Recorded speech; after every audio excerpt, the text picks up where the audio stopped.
एका वर्षात श्रीरामपूर गुन्हेगारी मुक्त करणार, लवकरच राजकीय भूकंप. डॉक्टर सुजय विखेंच्या वक्तव्याने चर्चेला उधाण.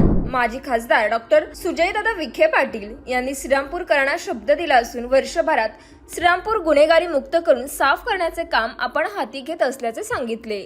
पत्रकार परिषद घेत डॉक्टर सुजय विखे पाटील यांनी आपली भूमिका मांडताना सांगितले की प्रत्येक तालुक्याच्या विकासासाठी चेहरा लागत असतो. श्रीरामपुरात ससानेंच्या निधनानंतर चेहरा तयार झाला नाही, मात्र आता श्रीरामपूरच्या विकासाची जबाबदारी आम्ही घेत आहोत. श्रीरामपूरच्या जनता जनार्दनाने आम्हाला स्थानिक स्वराज्य संस्थांच्या निवडणुकीत कौल द्यावा. विखे परिवाराने श्रीरामपूरकरांना दिलेले शब्द पूर्ण केलेत आहे, आताही पूर्ण करू. दहशतमुक्त श्रीरामपूरसाठी शिर्डीच्या धर्तीवर महाराष्ट्र सिक्युरिटी फोर्सच्या 2 गाड्या येत्या महिनाभरात कार्यरत करण्यात येणार आहे. पुढील 5 वर्षाच्या विकासाचा आराखडा आणि पुढील 25 वर्षाच्या विकसित स्थिर श्रीरामपूरसाठी काय करणार याचा जाहीरनामा प्रसिद्ध करणारा असल्याचे डॉक्टर सुजय विखे यांनी सांगितले.